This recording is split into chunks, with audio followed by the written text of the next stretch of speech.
Hello po mga ka-PTV, welcome back na naman po sa ating channel at magandang araw po sa inyong lahat. Sa video na ito ay tatalakayin natin ang isang nakakabahalang kaganapan na magaganap na hindi makakalimutan ng bawat tao sa iba't ibang bahagi ng mundo sa September 24, 2022. Pero bago po yan, kung ikaw ay bago lamang sa aking channel ay pakiclick like, subscribe at hit the notification bell para po maging updated po tayo sa mga panibagong uploads natin. At ang susunod yung mapapakinggan na walang halong pananakot kundi magsisilbi lamang itong gabay para sa atin.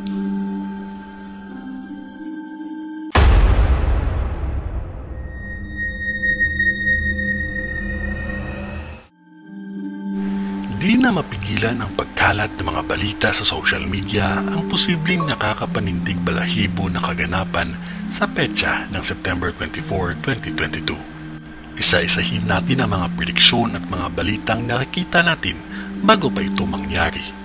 Unahin na natin ang sikat na sitcom mula sa Amerika na The Simpsons. Bata pa lamang ay napapanood na natin ito at kadalasan ay mga nababanggit sila dito na hindi pa natin lubusan maisip kasi sobrang imposible talaga itong mangyari. Kagaya na lamang ng mga smartwatches na nakita na ginamit sa sitcom noon pa lamang 1995. Sinong mag-aakala na pagkatapos ng 20 na taon ay mangyayari ito at kasalukuyan na natin itong ginagamit? Hindi lamang yan, noong 1998 ay pinakita ang isang logo ng 21st century na under na daw ito ng Disney. Kaya ikinagulat ng lahat kasi noong 2017 ay binili na nga ng Disney ang 21st Century Fox. Pati ang pagka-presidente ni Donald Trump ay nakita at nahulaan din noong March 2000 pa lamang. At alam naman po natin na naging presidente si Trump noong 2016. Napakadami pang ibang mga prediksyon na ipinalabas nila sa sitcom ang nagkatotoo. Ilalagay na lang po namin sa baba ang buong link nito. Ang pinaka-latest nga nito ay ang kumakalat sa social media na isang larawan kung saan ay nahulaan nila ang pagkamatay ni Queen Elizabeth II. Sa nakikita kasi sa larawan ay may parang naka-engrave na 1926 to 2022 at sa itaas ito ay may Elizabeth II at katabi nito ang bangkay ng reyna na pumanaw. Ngunit madami ang kwinestyon ang ideyang ito na edited lamang at gawa-gawa lang. Pero sa dami ba naman ng mga nahulaan nila mga kaganapan ay nakakapagtaka kung paano nila ito alam. May mga nagsasabi na ang creator daw nito na si Matt Groening ay isa daw time traveler o isang taong nakakalakbay sa hinaharap o sa ating kasaysayan. May mga nagsasabi din na siya daw ay isang legit na psychic at kung ano ang ipinakita sa kanya ay ina-apply niya sa sitcom. Kaya madami ang natakot sa kanilang Season 24 Episode 9 kung saan magkakaroon daw ng pagtama ang isang electromagnetic pulse sa buong Amerika. Ito ay magdudulot ng pagkamatay ng lahat ng mga electronic devices sa kanilang bansa at tuluyan na silang magkakagulo. Kasi alam naman po natin kung gaano kahalaga ang electronic devices sa pang-araw-araw. Ito ang ginagamit sa pag-transact sa mga bangko, sa linya ng telepono at sa ating mga cellphone at kung ano-ano pa mga transaksyon na ginagawa natin everyday ay hindi na ito magagamit. Magkakaroon ito ng pagbagsak ng kanilang ekonomiya. Kaya sa palabas na ito ay kitang-kita ang paghahanda ginagawa ng pamilya ni Bart Simpsons at ang paghahanda nila ng mga armas kung sakali man ay manganganib ang kanilang buhay. At sa dulo ng palabas ay makikita natin ang paparating na isang bulalakaw na posibleng magdulot ng isang sakit na magiging bayolente na ang mga tao. Mas kilala natin sa lahat na zombie apocalypse.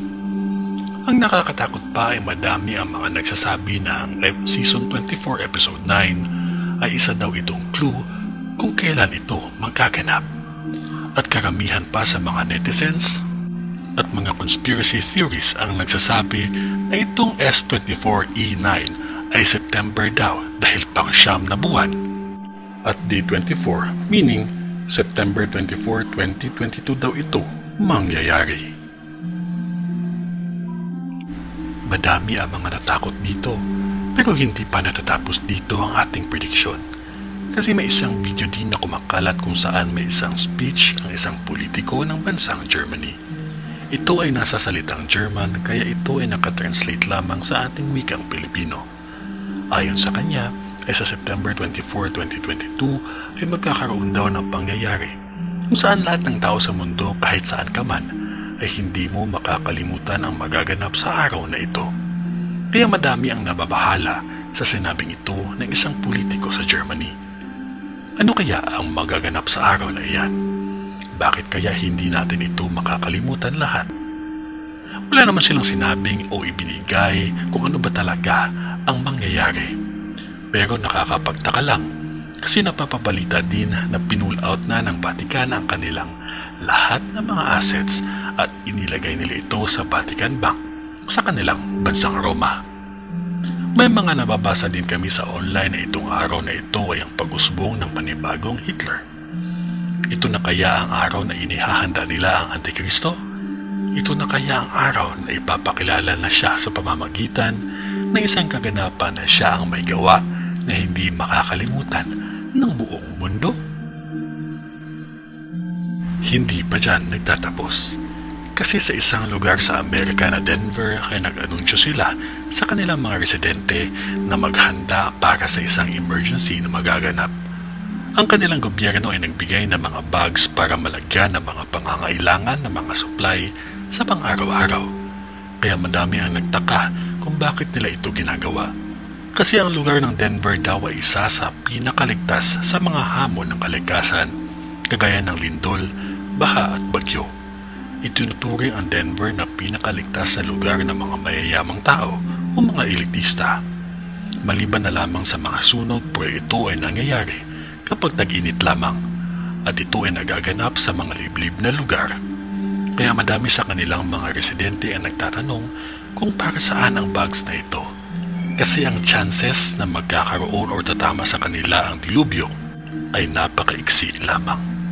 Ang pahayag na ibinigay ng kanilang gobyerno ay dahil daw ito sa kanilang National Preparedness Month kaya sila ay nagbigay ng mga bags. Ayon sa naturang artikulo ay may dalawang kaganapan na mangyayari. Isa ay sa September 10 at ang isa ay sa September 24. Di po ba ang September 24 ay ang petsa din na nabanggit ng isang politiko sa Germany kung saan may magaganap daw na hindi natin lahat makakalimutan? Di po ba ito din ang clue na ibinigay ng The Simpsons na madami ding mga events ang nagka-totoo? Ano po sa tingin ninyo? Pero wala pa ding nakakaalam na mga mangyayari sa ating mundo kundi ang ating Panginoon lamang na makapangyarihan sa lahat. Magdasal lamang po tayo kada araw para tayo ay adya niya sa lahat ng kapahamakan at dilubyo. Basta ang kapangyarihan ng dasal ang pinaka-importante sa lahat. Huwag po nating kalimutan ang tumawag sa Diyos sa lahat ng ating mga dinadanas at tinitiyak namin sa inyo, andyan lamang siya nakahandang tumulong. Maraming salamat po sa inyong panonood mga Kapit TV. God bless po sa ating lahat and stay safe po.